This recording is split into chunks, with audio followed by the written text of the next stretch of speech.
जय श्री राम, जय श्री राम, जय जय श्री राम। अच्छा, ये जो वीडियो है, इस वीडियो में हम लोग देखने वाले हैं कार्बोहाइड्रेट को। ठीक है, वीडियो अगर आपको वर्थी लगता है तो आप लाइक कीजिएगा, सब्सक्राइब कीजिएगा। पूरी तरह से नीट फोकस्ड है। चलिए हम लोग स्टार्ट करते हैं। सबसे पहले बात करते हैं कार्बोहाइड्रेट होता क्या है। बेटा देखो, जो कार्बोहाइड्रेट होता है ना, कार्बोहाइड्रेट इज पॉलीहाइड्रोक्सी अल्डेहाइड और पॉलीहाइड्रोक्सी कीटोन। अब इस पॉलीहाइड्रोक्सी अल्डेहाइड या पॉलीहाइड्रोक्सी कीटोन का मीनिंग क्या है समझिए। देखो, पॉली मतलब क्या होता है, मैनी होता है। Hydroxyl means OH group. इधर देखिए, ये OH, ये functional group OH group. Polyhydroxy मतलब जिस कंपाउंड के पास एक से ज़्यादा OH ग्रुप हो। पॉलीहाइड्रोक्सी अल्डेहाइड, अल्डेहाइड मतलब ये वाला फंक्शनल ग्रुप, ये वाला फंक्शनल ग्रुप। तो किसी कंपाउंड के पास एक से ज़्यादा OH ग्रुप हो, OH ग्रुप हो और प्लस उसमें अल्डेहाइड ग्रुप हो, तो उसे हम कहेंगे पॉलीहाइड्रोक्सी अल्डेहाइड। कार्बोहाइड्रेट जो होता है वो पॉलीहाइड्रोक्सी अल्डेहाइड होता है। ठीक है, फिर पॉलीहाइड्रोक्सी कीटोन। पॉली मीन्स क्या होता है, many. Hydroxyl means OH group. Ketone ये वाला फंक्शनल ग्रुप कीटोन ग्रुप हो गया। तो कार्बोहाइड्रेट पॉलीहाइड्रोक्सी अल्डेहाइड होता है या फिर पॉलीहाइड्रोक्सी कीटोन होता है। दोनों में से कोई एक ही होगा। जैसे आप इस मॉलिक्यूल को देखिए, ये जो मॉलिक्यूल है ये क्या है भाई, ये ग्लूकोज है ना। तो ग्लूकोज में देखते हैं, ग्लूकोज में ये अल्डेहाइड ग्रुप है, यस। और एक से ज़्यादा आपको OH ग्रुप दिख रहे हैं, दिख रहे हैं। तो ये हो गया पॉलीहाइड्रोक्सी अल्डेहाइड। पॉलीहाइड्रोक्सी अल्डेहाइड है मीन्स ये कार्बोहाइड्रेट है। सो कार्बोहाइड्रेट्स आर पॉलीहाइड्रोक्सी अल्डेहाइड और पॉलीहाइड्रोक्सी कीटोन। जैसे आप फ्रुक्टोज को देखोगे तो फ्रुक्टोज में जो फंक्शनल ग्रुप होता है वो कीटोन ग्रुप होता है ना। तो फ्रुक्टोज हो गया पॉलीहाइड्रोक्सी कीटोन, यस। इस मॉलिक्यूल को देखिए, एक मैं एग्जांपल दे रहा हूँ, आप इस मॉलिक्यूल को देखो। ये है 3 कार्बन का कंपाउंड। 3 कार्बन का कंपाउंड मीन्स इस मॉलिक्यूल को देखो आप। ये जो मॉलिक्यूल है इसमें टोटल कितने कार्बन है, 3 कार्बन है ना। और यहाँ पर अल्डेहाइड ग्रुप हो गया, ये अल्डेहाइड ग्रुप हो गया और एक से ज़्यादा OH ग्रुप हो गया। तो ये हो गया ना पॉलीहाइड्रोक्सी अल्डेहाइड। एक और मॉलिक्यूल का एग्जांपल देते हैं, CH2OH, CO CH2OH। इस मॉलिक्यूल को देखिए, ये है डाईहाइड्रोक्सी एसीटोन।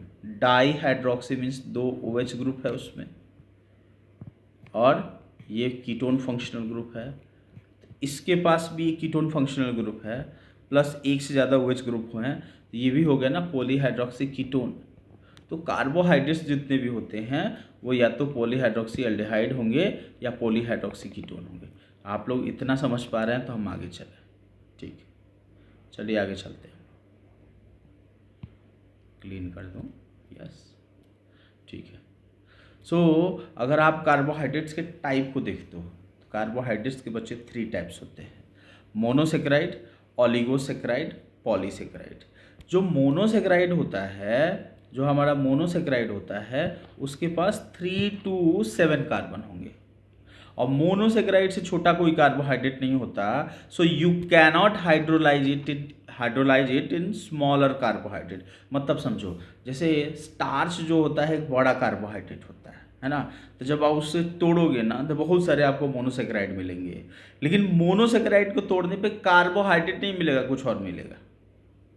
समझ रहे हैं आप। So monosaccharide is smallest carbohydrate, they cannot hydrolyze further into small components। और इनके पास कितने कार्बन होंगे, 3 to 7 कार्बन होंगे। अगर 3 कार्बन है तो ट्रायोज शुगर, जैसे एग्जांपल है ग्लिसरल्डेहाइड डाईहाइड्रोक्सी एसीटोन। क्या क्या है, ग्लिसरल्डेहाइड है, डाईहाइड्रोक्सी एसीटोन है। ग्लिसरल्डेहाइड जो है इसमें फंक्शनल ग्रुप अल्डेहाइड है, टोटल नंबर ऑफ कार्बन है 3, फंक्शनल ग्रुप अल्डेहाइड है। कीटोन में फंक्शनल ग्रुप है कीटोन, सॉरी, डाईहाइड्रोक्सी एसीटोन में फंक्शनल ग्रुप है कीटोन ग्रुप और टोटल नंबर ऑफ कार्बन है 3। 4 कार्बन का कंपाउंड टेट्रोज, अल्डेहाइड वाला का एग्जाम्पल है एरिथ्रोज, कीटोन वाले के एग्जाम्पल है एरिथ्रोलोज। 5 कार्बन का पेंटोज, पेंटोज में अगर फंक्शनल ग्रुप उसके पास अल्डेहाइड है तो उसका एग्जाम्पल है राइबोज, और अगर फंक्शनल ग्रुप कीटोन है देन राइब्यूलोज। 6 कार्बन का जो मोनोसेकेराइड है उसे हम क्या कहेंगे, हेक्सोज कहेंगे, और उसमें अल्डेहाइड है ग्लूकोज और कीटोन है फ्रक्टोज। 7 कार्बन का उसे हम हेप्टोज कहेंगे, एग्जाम्पल है एल्डोहेप्टोज, सीडोहेप्टुलोज। एल्डोहेप्टोज में फंक्शनल ग्रुप अल्डेहाइड होगा और सीडोहेप्टुलोज है तो हेप्टोज ही 7 कार्बन का, लेकिन इसमें फंक्शनल ग्रुप कीटोन होगा। ठीक है, चलिए और फर्दर चीज़ों को देखते हैं। आप इस मॉलिक्यूल को देखें, आप लोग इस मॉलिक्यूल को देखें। ये जो मॉलिक्यूल है ये ग्लूकोज है, ग्लूकोज का ये अल्डेहाइड ग्रुप है, ओके, और ये बाकी कई सारे हाइड्रोक्सिल ग्रुप है। अगर ग्लूकोज के कार्बन की अगर हम नंबरिंग करेंगे तो कौन सा कार्बन फर्स्ट होगा, तो ऑर्गेनिक केमिस्ट्री के लॉ के अकॉर्डिंग, ऑर्गेनिक केमिस्ट्री के लॉ के अकॉर्डिंग जिस तरफ सीनियर फंक्शनल ग्रुप हो उसको फर्स्ट कार्बन माना जाएगा। तो इसमें सबसे ज़्यादा सीनियर फंक्शनल ग्रुप कौन है, ये अल्डेहाइड ही तो है ना, तो अल्डेहाइड के कार्बन को फर्स्ट कार्बन मानेंगे। ये फर्स्ट कार्बन, ये सेकेंड कार्बन, ये थर्ड कार्बन, ये फोर्थ कार्बन, ये 5th कार्बन और ये 6th कार्बन। यस,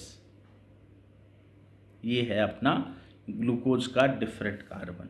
अच्छा, आपने सुना है ना कहीं कि कोई किसी ग्लूकोज को आप जैसे मार्केट से जो ग्लूकोज बाई करते हो, आप उसके पैकेट पे देखना, उस पर लिखा हुआ रहेगा कंटेंट में कि ये डी ग्लूकोज है। कौन सा ग्लूकोज है, डी ग्लूकोज है, कैपिटल डी ग्लूकोज है। भाई देखो, ये कैपिटल डी और कैपिटल एल जो है ना, जो लिखते हैं हम ग्लूकोज के बारे में, इसका डेक्स्ट्रोरोटेटरी और लीवोरोटेटरी से कोई रिलेशन नहीं है। अब कैपिटल डी ग्लूकोज का मीनिंग क्या होता है समझिए। देखो, ये जो कार्बन है ये सेकेंड लास्ट कार्बन है ना, यस, सेकेंड लास्ट कार्बन में OH group left hand side है, राइट हैंड साइड है। सेकेंड लास्ट कार्बन में OH group right hand side है ना अभी, ठीक है, तो इसे हम कहेंगे डी ग्लूकोज। लेकिन अगर यही OH ग्रुप लेफ्ट साइड में रहता तब हम उसे एल ग्लूकोज कहते हैं। हमारा बॉडी जो है ये डी ग्लूकोज ही यूज कर पाता है ना, एल ग्लूकोज रेयर होता है, हमारा बॉडी उसको यूज नहीं कर पाता है। ठीक है, तो कैपिटल डी ग्लूकोज अगर कहीं आप सुने या देखें तो समझ जाओगे ना उसका मीनिंग। ठीक है, चलिए, अच्छा, एक और पॉइंट समझते हैं। ये ग्लूकोज का साइक्लिक स्ट्रक्चर है, इधर देखें, ये ग्लूकोज का साइक्लिक स्ट्रक्चर है। साइक्लिक स्ट्रक्चर कैसे बनता है, जब फर्स्ट कार्बन रिएक्ट कर लेता है 5th कार्बन से तो ये साइक्लिक स्ट्रक्चर बन जाता है। देखो, साइक्लिक स्ट्रक्चर मोनोसेकेराइड में सिर्फ 4 और 5 कार्बन के ही बन सकते हैं, और नहीं बन सकते। 7 कार्बन के नहीं बन सकते, 3-4 कार्बन के नहीं बन सकते हैं। साइक्लिक स्ट्रक्चर सिर्फ इन्हीं 2, 5 और 6 कार्बन के बनते हैं। तो अगर ये ग्लूकोज का मॉलिक्यूल है तो इस ग्लूकोज के मॉलिक्यूल में ये फर्स्ट कार्बन हुआ, ये सेकेंड कार्बन हुआ, ये थर्ड कार्बन हुआ, ये 4th कार्बन हुआ, ये 5th कार्बन हुआ और यहाँ पर 6th कार्बन हुआ। आपको पता है ना कि ऑर्गेनिक केमिस्ट्री में हर कॉर्नर का मतलब एक कार्बन होता है, तो वहाँ पे कार्बन नहीं भी लिखा हो तो आपको समझना पड़ेगा कि कार्बन ही है वो। अब इसमें आप फर्स्ट कार्बन पर OH ग्रुप को देखें। फर्स्ट कार्बन पर OH ग्रुप अगर नीचे की तरफ है तो ये हो गया भाई अल्फा ग्लूकोज। फर्स्ट कार्बन पर अगर OH ग्रुप, ये रहा इसका फर्स्ट कार्बन, फर्स्ट कार्बन पर OH ग्रुप अगर ऊपर की तरफ है तो इसे हम कहेंगे बीटा ग्लूकोज। अल्फा और बीटा ग्लूकोज का मीनिंग समझ गए। It's all about at first carbon position of OH group. देखिए, धीरे धीरे एक एक चीज़ एक्सप्लेन करके बता रहा हूँ मैं। ये जो लेक्चर है इसको आराम से एंजॉय कीजिए, आराम से सुनिए, कोई जल्दी नहीं है। तो अल्फ़ा और बीटा ग्लूकोज का मीनिंग समझ गए क्या आप? ठीक है, ओके। फिर राइबोज बहुत इंपॉर्टेंट शुगर होता है, इसे देखते हैं। देखो राइबोज शुगर कहाँ मिलेगा आपको? राइबोज शुगर मिलता है आरएनए में। राइबो न्यूक्लिक एसिड जो होता है उसको राइबो न्यूक्लिक एसिड इसीलिए कहते ही हैं कि उसके अंदर क्या होता है? राइबोज शुगर होता है जी।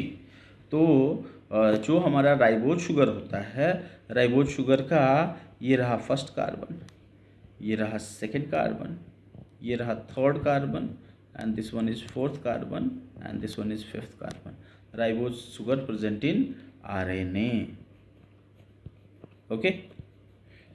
फिर ये राइबोज शुगर जो है, इस राइबोज शुगर का जो फर्स्ट कार्बन है ये रहा, राइबोज शुगर का ये फर्स्ट कार्बन है, ये सेकेंड कार्बन है, ये थर्ड कार्बन है, ये फोर्थ कार्बन है, ये फिफ्थ कार्बन। ध्यान से सुनना मेरी बात को। राइबोज शुगर का जो सेकेंड कार्बन है अगर वहाँ से OH ग्रुप को रिमूव कर दिया जाएगा तो ये क्या हो जाएगा? ये हो जाएगा deoxy ribose sugar. Deoxy ribose sugar कहाँ मिलता है? डीऑक्सी राइबोज शुगर मिलता है DNA के अंदर। राइबोज शुगर और डीऑक्सी राइबोज शुगर में डिफरेंस क्या है? राइबोज शुगर और डीऑक्सी राइबोज शुगर में बस यही एक डिफरेंस है कि जो डीऑक्सी राइबोज शुगर होता है उसके सेकेंड कार्बन पर OH ग्रुप नहीं होता है, वहाँ पर हाइड्रोजन तो चलो होता ही होता है, ठीक है। तो चूंकि इसके पास एक एब्सेंस ऑफ ऑक्सीजन है, ऐसे आप याद कर लो कि ऑक्सीजन डी फॉर डिलीट कर दिया गया है, तो इसे डीऑक्सी राइबोज शुगर कहेंगे, ठीक है, ओके फाइन। देखो शुगर ये रहा आपका फ्रुक्टोज का लीनियर स्ट्रक्चर।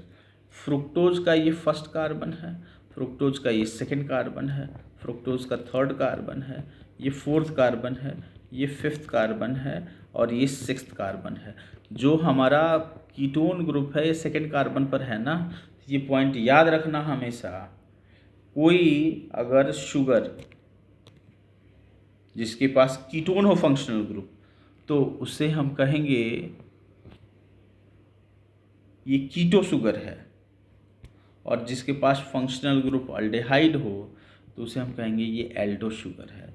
एल्डो शुगर पर अल्डेहाइड ग्रुप हमेशा फर्स्ट कार्बन पे रहेगा, ये फिक्स है, और कीटो शुगर पर ये कीटोन ग्रुप सेकेंड कार्बन पे रहेगा, ये फिक्स है। ये पॉइंट हमेशा याद रखना।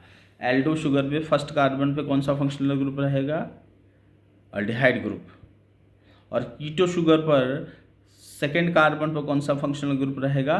कीटोन ग्रुप रहता है, ठीक है। मोनोसेक्राइड, मैंने आपको मोनोसेक्राइड के एग्जांपल बता दिए, जैसे फ्रुक्टोज बता दिया। फ्रुक्टोज फ्रूट्स में मिलता है, बहुत ही मीठा होता है, सबसे ज़्यादा मीठा यही होता है। फिर आपको ये ग्लूकोज बता दिया, ग्लूकोज हमारे बॉडी के एनर्जी का सोर्स है। एंड देन मैंने आपको बता दिया राइबोज शुगर जो न्यूक्लिक एसिड में होता है। लेकिन इन्हीं शुगर में जब आप कुछ मॉडिफिकेशन करते हो ना तो वो हो जाता है डेराइव्ड शुगर। तो चलिए डेराइव्ड शुगर को देखते हैं। डेराइव्ड शुगर का एग्जांपल मैंने अभी आपको बता दिया, क्या? डीऑक्सी राइबोज शुगर बता दिया, ठीक है। ग्लूकोज से बनता है ग्लूकोयूरोनिक एसिड। ग्लूकोयूरोनिक एसिड क्या होता है समझिए। देखो ग्लूकोज का जो सिक्स्थ कार्बन है ना, सिक्स्थ कार्बन का CH2OH अगर कार्बोक्सिलिक एसिड में कन्वर्ट हो जाए, सिक्स्थ कार्बन, ग्लूकोज में 6 कार्बन होते हैं ना, तो इस सिक्स्थ कार्बन, ये ग्लूकोज का ही तो मॉलिक्यूल है, इसका जो सिक्स्थ कार्बन है इसका फंक्शनल ग्रुप ये चेंज हो जाए, ये कार्बोक्सिलिक एसिड हो जाए, तो इसे अब हम ग्लूकोज नहीं कहेंगे, इसे कहेंगे ग्लूकोयूरोनिक एसिड।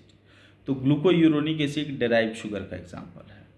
फिर नेक्स्ट देखें, फिर सॉर्बिटॉल। सॉर्बिटॉल में क्या होता है कि ग्लूकोज जो होता है, ग्लूकोज का जो अल्डेहाइड ग्रुप होता है ना, ग्लूकोज का अल्डेहाइड ग्रुप रिप्लेस हो जाता है, रिड्यूस्ड हो जाता है हाइड्रोक्सिल ग्रुप से। तो ग्लूकोज का अगर अल्डेहाइड ये वाला ग्रुप रिड्यूस हो जाएगा, किससे? ये अगर रिड्यूस हो जाएगा अपने OH ग्रुप से, तो इसे हम कहेंगे सॉर्बिटॉल। देखो किसी को लंबे समय से डायबिटीज़ है ना, समझिएगा, किसी को लंबे समय से डायबिटीज़ है तो होता क्या है कि उसके ब्लड में ग्लूकोज रिड्यूस होने लगता है और रिड्यूस होकर के वो सॉर्बिटॉल में कन्वर्ट होता है और वो सॉर्बिटॉल आइज़ के लेंस पर आकर के डिपॉजिट होता है और डिपॉजिट होने के बाद से प्रॉब्लम आती है, विजुअल प्रॉब्लम आती है, रेटिना पर जाकर के डिपॉजिट होता है, विजुअलाइजेशन डैमेज होता है। अब एक और एग्जांपल देखते हैं। आपने पेप्टिडोग्लाइकेन सुना है? पेप्टिडोग्लाइकेन, पेप्टिडोग्लाइकेन में क्या होता है? एन एसिटाइल ग्लूकोजामाइन होता है या काइटिन में एन एसिटाइल ग्लूकोजामाइन होता है। ये देखें एन एसिटाइल ग्लूकोजामाइन कैसे बनता है। ये अपना ग्लूकोज है, ये ग्लूकोज का फर्स्ट कार्बन, ये सेकेंड कार्बन में बना रहा हूँ, then this one is third carbon, okay, then this one is fourth carbon, fifth carbon and then sixth carbon. ये ग्लूकोज हो गया ना। अब इस ग्लूकोज में ये फर्स्ट कार्बन है ना, ये सेकेंड कार्बन, ये third carbon, fourth carbon, fifth carbon and then sixth carbon. Second carbon पर OH ग्रुप अगर रिप्लेस हो जाए अमाइनो ग्रुप से, सेकेंड कार्बन का OH ग्रुप अगर अमाइनो ग्रुप से रिप्लेस हो जाए तो इसे हम कहेंगे ग्लूकोज अमाइन। ठीक है। अब इस ग्लूकोज अमाइन में अगर एक एसिटाइल ग्रुप यहाँ पर ऐड हो जाए तो ये क्या हो जाएगा स्टूडेंट्स? ये हो जाएगा N acetyl glucose amine. Glucose में सेकेंड कार्बन पर अमाइनो ग्रुप ऐड कर दोगे तो हो जाएगा ग्लूकोजामाइन, और उसमें एक एसिटाइल ग्रुप ऐड कर दिया तो ये क्या हो गया? एन एसिटाइल ग्लूकोजामाइन होता है। और आपको पता है कि ये पेप्टिडोग्लाइकेन में मिलेगा आपको। काइटिन जो होता है, जो एक्सोस्केलेटन बनाता है इंसेक्ट्स का, उसमें भी ये एन एसिटाइल ग्लूकोजामाइन रहता है। तो यहाँ पर मैंने आपको कुछ डेराइव्ड शुगर के एग्जाम्पल बता दिए। फिर इसके बाद से आते हैं ऑलिगोसेक्राइड्स। देखो जो ऑलिगोसेक्राइड्स होते हैं ना, ऑलिगोसेक्राइड्स के पास 2 to 9 मोनोसेक्राइड्स होते हैं। ऑलिगोसेक्राइड्स के पास कितने मोनोसेक्राइड होते हैं? 2 to 9 मोनोसेक्राइड्स होते हैं। और इन 2 to 9 मोनोसेक्राइड्स के बीच में ग्लाइकोसिडिक बॉन्ड रहता है। अगर 2 मोनोसेक्राइड के बीच में ग्लाइकोसिडिक बॉन्ड हो तो उसे हम डाइसेक्राइड कहेंगे, है नहीं है? ये ग्लाइकोसिडिक बॉन्ड कैसे बनता है, ये भी तो क्वेश्चन है। तो डाइसेक्राइड में बच्चे लोग समझिए, डाइसेक्राइड में क्या होता है? 2 मोनोसेक्राइड आपस में ग्लाइकोसिडिक बॉन्ड से लिंक्ड रहते हैं। लिख दिया है मैंने यहाँ पर, ठीक है। अब चलिए देखते हैं ये होता कैसे। मान लो कि यहाँ पे ये 2 ग्लूकोज हैं, ये अल्फा ग्लूकोज है या बीटा ग्लूकोज है? देखिए बताइए भाई, अगर ग्लूकोज में OH ग्रुप फर्स्ट कार्बन पर नीचे की तरफ हो तो अल्फा ग्लूकोज हुआ ना, तो अल्फा ग्लूकोज है। ये इसका फर्स्ट कार्बन है, ये सेकेंड कार्बन है, ये थर्ड कार्बन है, ये फोर्थ कार्बन है, ये फिफ्थ कार्बन है, ये सिक्स्थ कार्बन है। ठीक है। ये दूसरा ग्लूकोज का मॉलिक्यूल देखते हैं। इस ग्लूकोज के मॉलिक्यूल का first carbon, second carbon, third carbon, fourth carbon and then ये फिफ्थ कार्बन एंड देन ये सिक्स्थ कार्बन। हो गया। दोनों अल्फा ग्लूकोज है ना, मैं लिख दे रहा हूँ, दोनों अल्फा ग्लूकोज है। देखो ग्लाइकोसिडिक बॉन्ड कैसे बनता है उसको एक एग्जांपल से मैं आपको एक्सप्लेन कर रहा हूँ। जैसे 2 अल्फा ग्लूकोज हैं, एक ग्लूकोज का फर्स्ट कार्बन और दूसरे ग्लूकोज का फोर्थ कार्बन। ये ग्लूकोज का फर्स्ट कार्बन है, दूसरे ग्लूकोज का फोर्थ कार्बन है। ये फर्स्ट कार्बन और फोर्थ कार्बन दोनों रिएक्ट कर रहे हैं आपस में, और रिएक्शन करने के बाद से यहाँ से एक वाटर मॉलिक्यूल रिलीज हो रहा है। यस, वाटर मॉलिक्यूल रिलीज हो रहा है, और उसके बाद से ये जो बॉन्ड बना हुआ देख रहे हो ना, यही बॉन्ड तो है ग्लाइकोसिडिक बॉन्ड। ठीक है। एक एग्जांपल से मैंने बताया आपको, एक अल्फा ग्लूकोज है उसका फर्स्ट कार्बन और दूसरा भी अल्फा ग्लूकोज है उसका फोर्थ कार्बन। इन्होंने आपस में रिएक्शन किया, फर्स्ट कार्बन और फोर्थ कार्बन रिएक्शन किया, एक वाटर मॉलिक्यूल रिलीज हुआ, और उसके बाद से जो बॉन्ड बना वो कौन सा बॉन्ड बना? वो बॉन्ड बना ग्लाइकोसिडिक बॉन्ड बना। ठीक है। तो ये तो अब डाइसेक्राइड हो गया ना। इस डाइसेक्राइड में अगर पूछा जाए कि इसका जो ग्लाइकोसिडिक बॉन्ड है इसका नाम क्या है तो बताइए, तो उसमें देखना पड़ेगा कि इसमें कौन सा कार्बन इन्वॉल्व है। ये जो पहला ग्लूकोज है इसका फर्स्ट कार्बन इन्वॉल्व है ना, और दूसरे ग्लूकोज का 1, 2, third and then fourth carbon involve है। मतलब पहला ग्लूकोज अल्फा ग्लूकोज है, उसका फर्स्ट कार्बन इन्वॉल्व है तो इसे हम कहेंगे अल्फा 1, और दूसरे ग्लूकोज का फोर्थ कार्बन इन्वॉल्व है तो हम कहेंगे अल्फा 4, और अल्फा को कॉमन लेकर के ऐसे लिखेंगे अल्फा 1,4 ग्लाइकोसिडिक बॉन्ड। तो ये जो कंपाउंड है ये इसके अंदर अल्फा 1,4 ग्लाइकोसिडिक बॉन्ड है, ये डाइसेक्राइड का एक एग्जाम्पल है। तो मैंने बता दिया आपको ये जो ग्लाइकोसिडिक बॉन्ड है उसका फॉर्मेशन कैसे होता है। अब डाइसेक्राइड का एग्जाम्पल क्या है, देखो डाइसेक्राइड का पहला एग्जाम्पल है माल्टोज। माल्टोज में 2 ग्लूकोज होते हैं, दोनों अल्फ़ा ग्लूकोज होते हैं, और उनके बीच में बॉन्ड कौन सा होता है, अल्फ़ा 1,4 ग्लाइकोसिडिक बॉन्ड होता है। मतलब ये जो मॉलिक्यूल मैंने बनाया है ये माल्टोज ही है, जिसको माल्ट शुगर कहा जाता है। नेक्स्ट है लैक्टोज। देखो लैक्टोज जो होता है ना, लैक्टोज में क्या होता है कि एक गैलेक्टोज और एक ग्लूकोज, इन दोनों के बीच में ग्लाइकोसिडिक बॉन्ड होता है। अब गैलेक्टोज और ग्लूकोज में क्या डिफरेंस है, ये भी तो क्वेश्चन है ना। ठीक है, देखो गैलेक्टोज जो होता है ना, गैलेक्टोज भी एल्डोज शुगर है, एल्डो शुगर है। गैलेक्टोज के पास भी 6 कार्बन है, लेकिन गैलेक्टोज में जो 4th कार्बन होता है, इधर देखिए ग्लूकोज का 4th कार्बन देखें आप लोग, 4th कार्बन पर OH ग्रुप किधर है, लेफ्ट साइड है राइट साइड है। 4th कार्बन पर OH ग्रुप ग्लूकोज में हमारे राइट साइड है ना। अगर ये लेफ्ट साइड आ जाए तो इसे हम ग्लूकोज नहीं कहेंगे, गैलेक्टोज कहेंगे। तो एक गैलेक्टोज और एक ग्लूकोज मिलकर के बनाते हैं क्या, लैक्टोज बनाते हैं, जिसे हम मिल्क शुगर भी कहते हैं। ठीक है, इसमें गैलेक्टोज जो होता है ये बीटा गैलेक्टोज होता है, और ग्लूकोज भी बीटा ग्लूकोज होता है ना। और इनके बीच में जो बॉन्ड होता है वो होता है बीटा 1,4 ग्लाइकोसिडिक बॉन्ड। मतलब क्या है कि ये गैलेक्टोज होगा, इसके फर्स्ट कार्बन पर OH ग्रुप ऊपर की तरफ होगा। ग्लूकोज जो है, ग्लूकोज में फर्स्ट कार्बन पर OH ग्रुप भी ऊपर की तरफ होगा, और जो बॉन्ड बनेगा वो बीटा 1,4 ग्लाइकोसिडिक बॉन्ड बनेगा।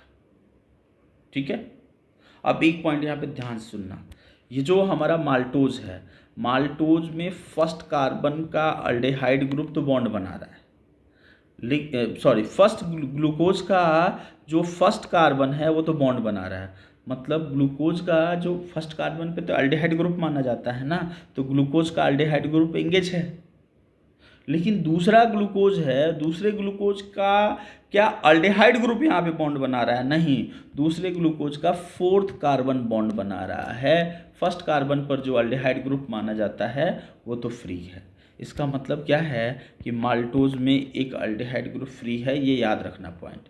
उसी तरह से गैलेक्टोज को कंपेयर करते हैं, गैलेक्टोज जो है, गैलेक्टोज का फर्स्ट कार्बन बॉन्ड बना रहा है। मतलब क्या है कि जो गैलेक्टोज है उसमें जो अल्डेहाइड ग्रुप है वो बिजी है, लेकिन ग्लूकोज का तो 4th कार्बन बॉन्ड बना रहा है ना। ग्लूकोज के फर्स्ट कार्बन पर अल्डेहाइड ग्रुप होगा जो यहाँ पे फ्री है। अल्डेहाइड ग्रुप तो हमेशा फर्स्ट कार्बन पे ही रहता है ना, तो इस ग्लूकोज का क्या फर्स्ट कार्बन बॉन्ड बना रहा है, बताइए आप। इस ग्लूकोज का फर्स्ट कार्बन बॉन्ड बना रहा है, नहीं बना रहा ना, तो इसका 4th कार्बन बॉन्ड बना रहा है। इसका मतलब इसका भी एक अल्डेहाइड ग्रुप फ्री है, ये पॉइंट याद रखिएगा। नेक्स्ट है फ्रक्टोज। फ्रक्टोज को हम लोग केन शुगर भी कहते हैं, शुगर केन से मिलता है ना, से केन शुगर कहते हैं। ये फ्रक्टोज जो होता है इसके अंदर एक ग्लूकोज होता है और एक फ्रक्टोज होता है, और इनके बीच में जो बॉन्ड होता है वो होता है alpha 1 beta 2 glycosidic bond.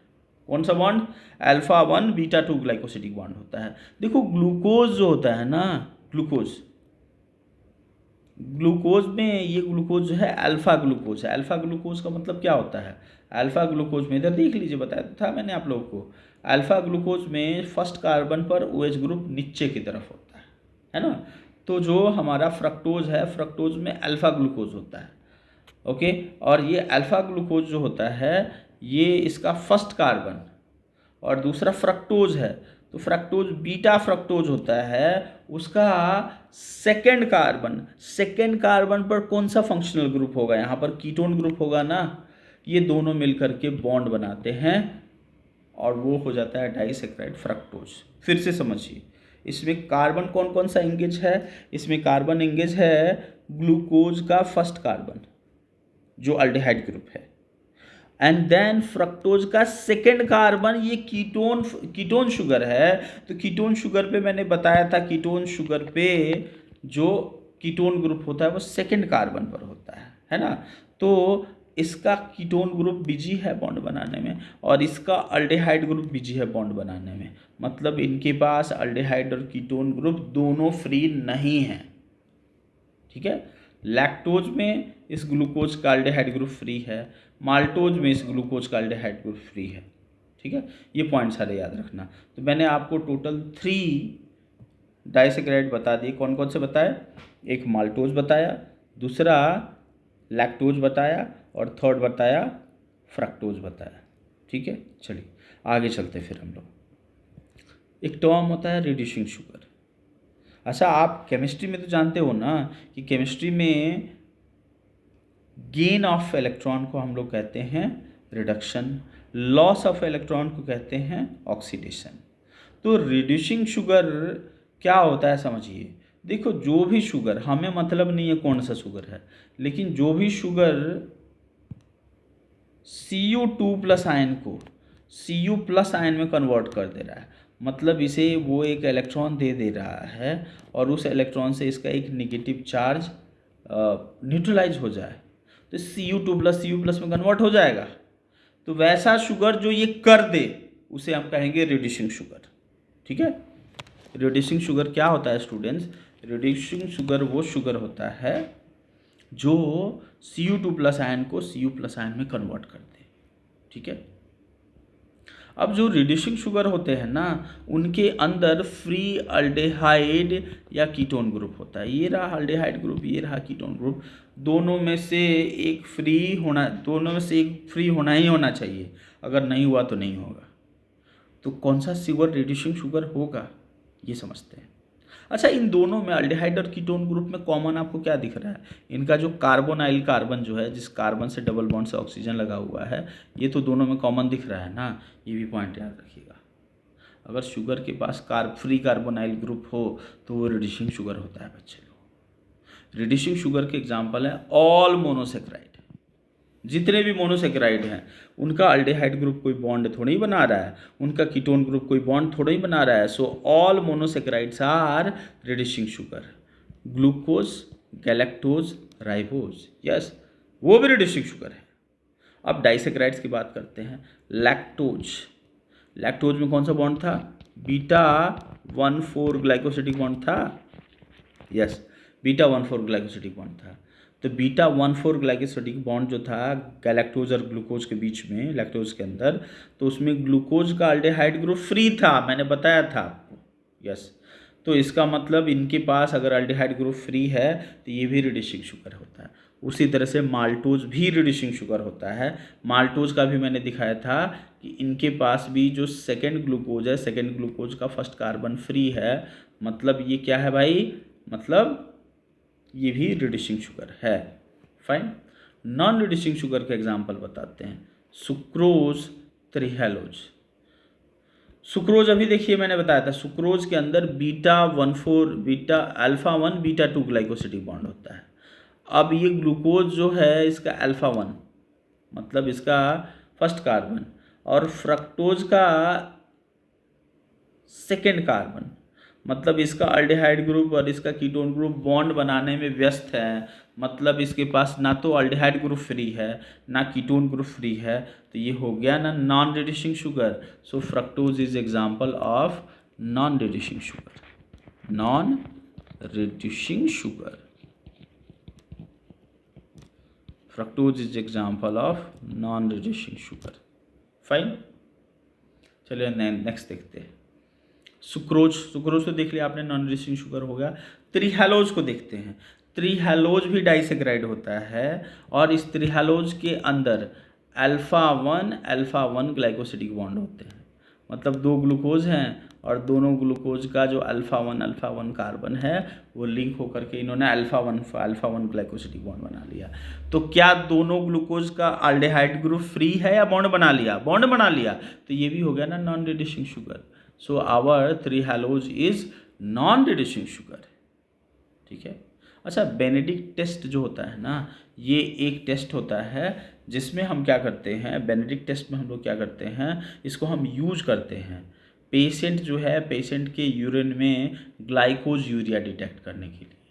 ग्लाइकोज urea क्या होता है? Glucose in urine, right? So Benedict test is use to diagnose glucose in urine and it's related to what? It's related to diabetes mellitus. आपको पता है ना कि जो डायबिटीज़ मेलाइटस होता है उसमें ब्लड के ग्लूकोज का लेवल इंक्रीज हो जाता है, लेकिन ये ब्लड के ग्लूकोज का लेवल जब क्रॉस कर जाता है 180 मिलीग्राम पर डेसीलीटर, भाई देखो नॉर्मल तो 140 तक ही होता है, but when it will cross 180 per deciliter, then extra glucose will start to release in urine and that is only called glycosuria. Fine. अब इसमें बेनेडिक्ट टेस्ट में करते क्या हैं कि एक टेस्ट ट्यूब में आप क्या कर लो, बेनेडिक्ट रिएजेंट ले लो। बेनेडिक्ट रिएजेंट में जैसे ही वाटर मिक्स करोगे ये ब्लू कलर का एक सॉल्यूशन बन जाएगा, राइट? अब इसमें क्या करो कि आप जिस शुगर के बारे में जानना चाहते हो, रिड्यूसिंग या नॉन रिड्यूसिंग शुगर है, उसको एक ड्रॉप इसमें डाल दो और फिर आप हीट कीजिए। हीट करने के बाद से ग्रीन या येलो प्रेसिपिटेट बन जा रहा है, तो मतलब वो जो शुगर आपने डाला था वो नॉन रिड्यूसिंग शुगर था, या ऑरेंज रेड कलर प्रेसिपिटेट बन जा रहा है तब भी रिड्यूसिंग शुगर था, है ना? और ब्रिक रेड बन जा रहा है तब भी रिड्यूसिंग शुगर था। तो इस तरह से आपने क्या किया, बेनेडिक्ट रिएजेंट के अंदर अपना शुगर डाल के पता तो कर दिया ना कि ये रिड्यूसिंग शुगर है या नहीं है। अब ग्लाइकोज यूरिया में क्या होता है, डायबिटीज़ मेलाइटस में क्या होता है, यूरिन में ग्लूकोज रिलीज होता है ना, यूरिन में ग्लूकोज रिलीज, ठीक है। तो अगर यूरिन में ग्लूकोज रिलीज हो रहा है तो अगर उस यूरिन को आप इधर एक ड्रॉप डालोगे बेनेडिक्ट रिएजेंट में और हीट करोगे तो कॉम्प्लेक्स बनेगा क्या ब्लू कलर का? नहीं, कलर चेंज हो जाएगा इसका। क्यों? समझिए, देखो बेनेडिक्ट रिएजेंट जो होता है ना, बेनेडिक्ट रिएजेंट के अंदर होता है कॉपर सल्फेट। ये कॉपर सल्फेट आयोनाइज हो जाता है, Cu2+ ion plus SO4 2- ion, Cu2+ ion and then SO4 2- ion हो जाता है। मतलब ये बेनेडिक्ट रिएजेंट जो है इसके अंदर Cu2+ आयन बहुत सारे फ्री हैं। अब आपने वैसा यूरिन डाला जिसमें ग्लूकोज है तो वो Cu2+ आयन को Cu+ आयन में कन्वर्ट कर देगा और ये कलर चेंज हो जाएगा। अगर उसमें यूरिन में ग्लूकोज नहीं है तो इसका भी कलर नहीं चेंज होगा, ये ब्लू कलर का ब्लू कलर ही रह जाएगा। अगर कलर चेंज हो रहा है, ग्रीन येलो हो रहा है, मतलब इनके यूरिन में ग्लूकोज है, ठीक है, लेकिन अगर ये ऑरेंज रेड है, ऑरेंज रेड हो जा रहा है मतलब मॉडरेट लेवल ऑफ ग्लूकोज है, और अगर ब्रिक रेड हो जा रहा है तो हैवी ग्लूकोज है यूरिन के अंदर। तो इससे तो एक सेमी क्वांटिटेटिव टाइप का आइडिया भी लग गया ना कि यूरिन में ग्लूकोज कितना आ रहा है। यस, तो बेनेडिक्ट टेस्ट को हम लोग यूज करते हैं for the diagnosis of diabetes mellitus, है ना? ग्लाइकोज यूरिया पता चल गया मतलब पर्सन को डायबिटीज। आगे चलें, तो मैंने अभी तक क्या क्या डिस्कस कर लिया? मैंने डिस्कस कर लिया मोनोसेक्राइड, मैंने डिस्कस कर लिया डाइसेक्राइड, ट्राइटेट्रा में नहीं पढ़ना, ठीक है। And then next one is polysaccharide. देखो पॉलीसेक्राइड जो होता है ना, पॉलीसेक्राइड के अंदर सैकड़ों हजारों ग्लूकोज के मॉलिक्यूल ग्लाइकोसिडिक बॉन्ड से, सैकड़ों हजारों, हमारा जो पॉलीसेक्राइड होता है, पॉलीसेक्राइड के अंदर सैकड़ों हजारों, सैकड़ों मीन्स 100, 200, 300, 400, 500, सैकड़ों हजारों मोनोसेक्राइड जो होते हैं वो ग्लाइकोसिडिक बॉन्ड से लिंक होते हैं। मैंने लिखा है a polysaccharide has many monosaccharides are linked by glycosidic bond. अब मेनी मोनोसेक्राइड 2-3 नहीं होगा, मेनी मोनोसेक्राइड होगा सैकड़ों, हजारों, 10,000, 20,000, 30,000, 6,000। यस, अब देखें, ये जो पॉलीसेक्राइड होता है, पॉलीसेक्राइड के 2 टाइप होते हैं, एक है होमोपॉलीसेक्राइड और दूसरा है हेटेरोपॉलीसेक्राइड। देखो जो होमोपॉलीसेक्राइड होता है ना, होमोपोलीसेक्राइड के पास सिर्फ एक ही टाइप के मोनोसेक्राइड होते हैं, they have only one type of monosaccharide. और इसका एग्जाम्पल क्या हुआ, glycogen, starch, chitin, inulin, glucose.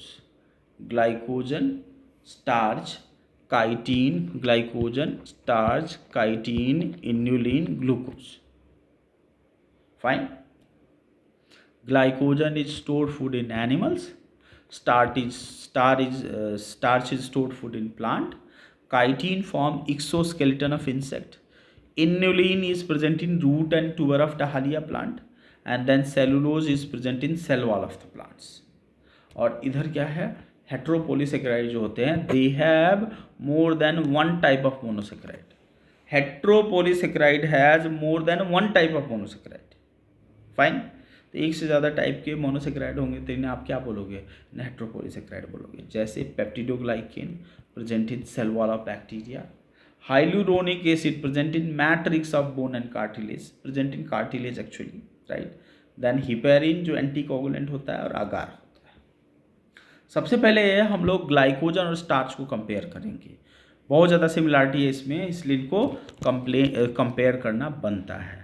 देखो मैंने आपको अभी बताया था कि जो अपना ग्लाइकोजन होता है, glycogen is stored food in animals. ठीक है भाई, है तो है। Glycogen is stored food in animal और in plant stored food is starch. अच्छा, प्लांट सिंथेसाइज तो ग्लूकोज करता है ना भाई, लेकिन ये स्टोर ग्लूकोज क्यों नहीं करता, इसे स्टार्च में कन्वर्ट करके क्यों करता है, ये भी समझ लीजिए। देखो ग्लूकोज जो होता है ना वो ऑस्मोटिकली एक्टिव एजेंट होता है। जैसे ये जो सेल है, इस सेल के अंदर अगर ग्लूकोज को स्टोर करना शुरू कर दिया जाए तो ग्लूकोज का कंसंट्रेशन हाई होने की वजह से बाहर से वाटर इंटर हो जाएगा और सेल का इंडोऑस्मोसिस हो जाएगा और सेल फट जाएगा। तो ग्लूकोज जो होता है ऑस्मोटिकली एक्टिव सब्सटेंस होता है और आसपास के मॉलिक्यूल से रिएक्ट भी करते रहता है। तो आसपास के मॉलिक्यूल से रिएक्ट कर रहा है, नॉन रिएक्टिव नहीं है। तो इसलिए हम नेचर ने क्या किया है, उस ग्लूकोज को स्टार्च में कन्वर्ट करके स्टोर करना शुरू कर दिया है। ये दो प्रॉब्लम्स सॉल्व हो जाएगी, एक ऑस्मोटिक कंडीशन वाली और दूसरी ये स्टार्च जो होता है ज़्यादा नॉन रिएक्टिव होता है। Fine. So plant store food in the form of starch. Okay, अब ग्लाइकोजन को देखते हैं। देखो ग्लाइकोजन जो होता है ना, ग्लाइकोजन के अंदर लगभग 30,000 ग्लूकोज के मॉलिक्यूल होते हैं और ये सारे ग्लूकोज कौन से ग्लूकोज होते हैं, they all are alpha glucose, ये सारे के सारे अल्फा ग्लूकोज होते हैं। So near by 30,000 of alpha glucose linked by glycosidic bond alpha 1,4 glycosidic bond, then they will form glycogen. Glycogen में कौन सा बॉन्ड होता है भाई, ग्लाइकोजन जैसे मान लो ये ग्लूकोज है, ये ग्लूकोज है, ये ग्लूकोज है, ग्लूकोज है, ग्लूकोज है, ग्लूकोज है, ग्लूकोज है, ग्लूकोज है, तो इनके बीच में जो बॉन्ड बन रहा है ना बेटा, ये बॉन्ड है अल्फा 1,4 ग्लाइकोसिडिक बॉन्ड। लेकिन क्या है कि आप देख रहे हो क्या कि यहाँ पे ब्रांचेज भी निकल रही हैं। हाँ, हमारा ग्लाइकोजन का मॉलिक्यूल ब्रांच होता है। Glycogen is homopolysaccharide of glucose, it's okay, they have alpha 1,4 glycosidic bond, okay, but at branching, yes at branching, ये जो पॉइंट है यहाँ पर अल्फा 1,6 लिंकेज होगा। ठीक है, तो ग्लाइकोजन जो है, ग्लाइकोजन के पास alpha 1,4 glycosidic bond and alpha 1,6 branching. Okay, ये जो ब्रांचिंग होती है ना, ये हमेशा 12th ग्लूकोज पे होती है। ब्रांचिंग कहाँ होती है स्टूडेंट्स, ब्रांचिंग हमेशा 12th ग्लूकोज पर होती है। एक सेकेंड, इसको मैं यहाँ से हटा दूँ।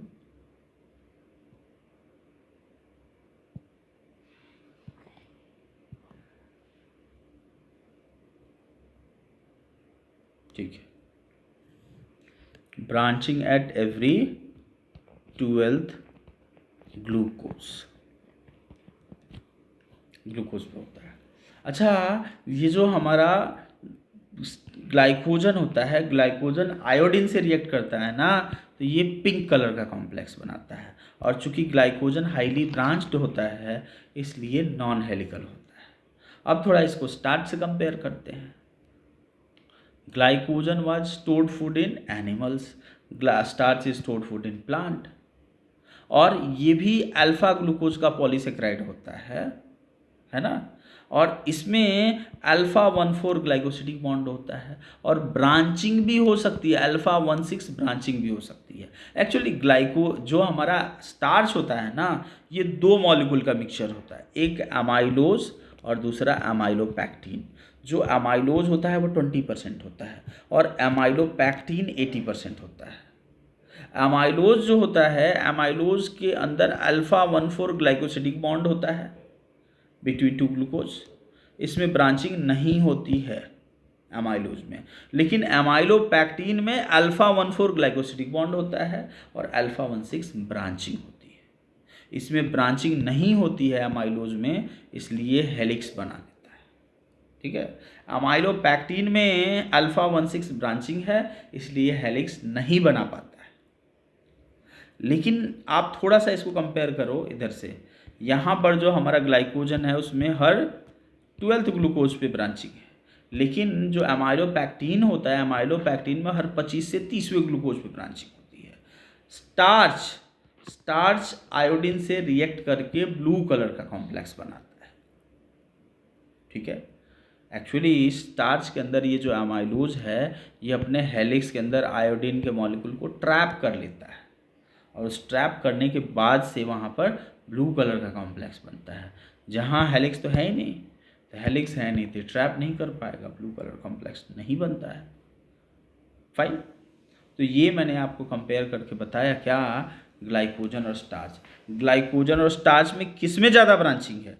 ग्लाइकोजन और स्टार्च में ब्रांचिंग ज़्यादा है ग्लाइकोजन के अंदर। यहाँ पे हर 12th ग्लूकोज पे है और यहाँ पे हर 25th to 30th ग्लूकोज पे है। तो ये जो है यहाँ पे हमने देख लिया ग्लाइकोजन और स्टार्च को। फिर बात कर रहे हैं काइटिन को। देखो काइटिन जो होता है, it's homopolysaccharide of N acetyl glucosamine.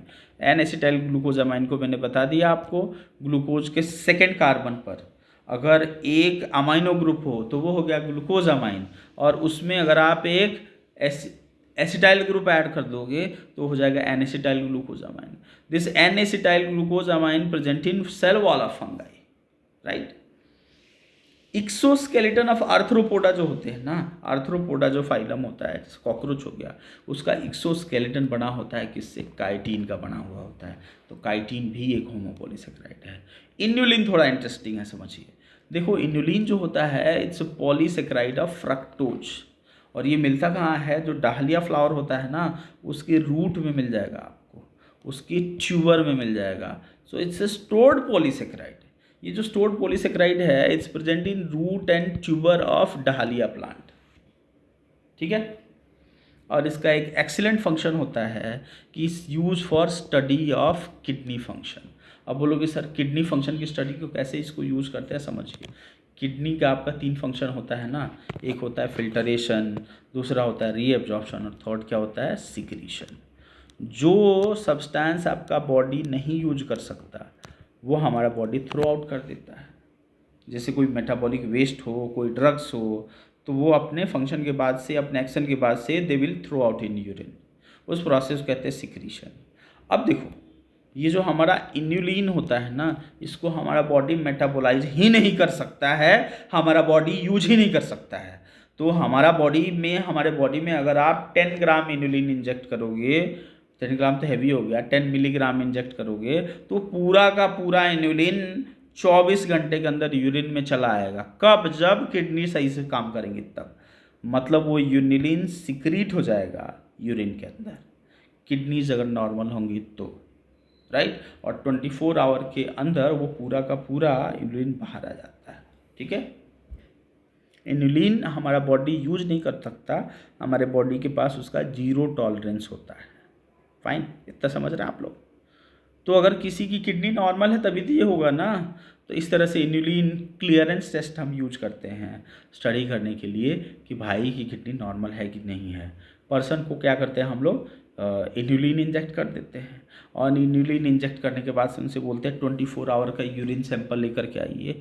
24 hours में अगर उनके बॉडी का जितना इन्युलिन हमने इंजेक्ट किया था वो पूरा का पूरा बाहर आ गया है, मतलब क्या है? मतलब पर्सन की किडनीज जो है वो नॉर्मल है, नहीं तो नॉर्मल नहीं है, ठीक है। देन सेलुलोज की बात करते हैं। देखो सेलुलोज जो होता है ना, सेलुलोज इज पॉलीसेक्राइड।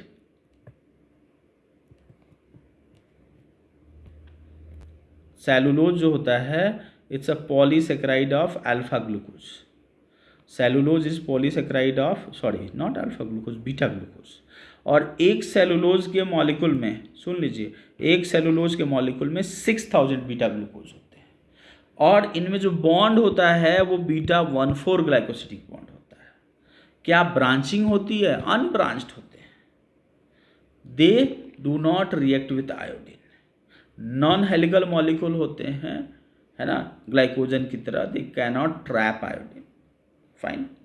तो सेलुलोज जो होता है ये आयोडीन से रिएक्ट नहीं करता है, ब्लू कलर कॉम्प्लेक्स नहीं बनाता है। लेकिन सेलुलोज है बहुत काम की चीज़। सेल वाला प्लांट्स तो बनाता है ना, बनाता है। कॉटन जो होता है, कॉटन के अंदर 90% सेलुलोज होता है, ठीक है। और cellulose is most abundant organic compound on the earth. इस अर्थ पे अगर सबसे ज़्यादा कोई ऑर्गेनिक कंपाउंड है तो वो कौन सा है? वो सेलुलोज है। Then we will come to heteropolysaccharide. Homopolysaccharide मैंने सारे बता दिए हैं। मैंने सेलुलोज बता दिया, काइटिन बता दिया, न्यूलिन बता दिया, ग्लाइकोजन बता दिया, स्टार्च बता दिया। अब हेटेरोपॉलीसेकेराइड की बात करते हैं। हेटेरोपॉलीसेकेराइड में क्या है भाई? एक से ज़्यादा टाइप के शुगर होते हैं ना, बिल्कुल होते हैं। जैसे पेप्टिडोग्लाइकेन की बात करते हैं। पेप्टिडोग्लाइकेन जो होता है ये सेल वॉल बनाता है बैक्टीरिया का, ठीक है। और इस पेप्टिडोग्लाइकेन के अंदर अल्टरनेट अमाइनो शुगर होते हैं। N acetyl glucosamine, N acetyl muramic acid, इनके बीच में जो बॉन्ड होता है वो होता है बीटा 1,4 ग्लाइकोसिडिक बॉन्ड, ठीक है। बॉन्ड हमारे लिए चलिए इंपॉर्टेंट नहीं है यहाँ पर। ये सेल वॉल ऑफ बैक्टीरिया बनाता है। और हो जब दो टाइप के शुगर है तो हो गया ना हेटेरोपॉलीसेकेराइड। लाइसोजाइम जो होता है ना, इसको ब्रेक करता है। पेप्टिडोग्लाइकेन को ब्रेक कौन करता है? लाइसोजाइम ब्रेक करता है, ठीक है। फिर बात करते हैं हम लोग हाइलुरोनिक एसिड की बात करते हैं।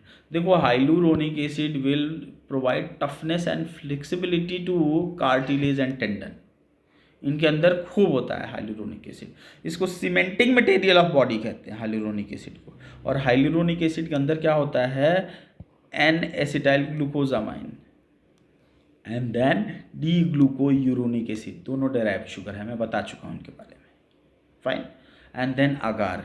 अगार is obtain from red algae, और इसको यूज करते हैं, इसको as a solidifying agent use करते हैं कल्चर मीडिया बनाने में। कल्चर मीडिया क्या होता है? Culture media is artificial food for growth of micro organisms. तो ये भी जो वीडियो था स्टूडेंट्स, इसमें हमने देखा कार्बोहाइड्रेट। कार्बोहाइड्रेट से 3 टाइप, मोनोसेक्राइड, ओलिगोसेक्राइड, पॉलीसेक्राइड। बाकी देखेंगे नेक्स्ट वीडियो में। अगर ये वीडियो आपके लिए वर्थी है तो इसको लाइक कीजिए, इसको सब्सक्राइब कीजिए। नीट का पूरा कंटेंट मैंने कवर किया है, एक भी क्वेश्चन इससे बाहर नहीं आएगा। Okay, see you.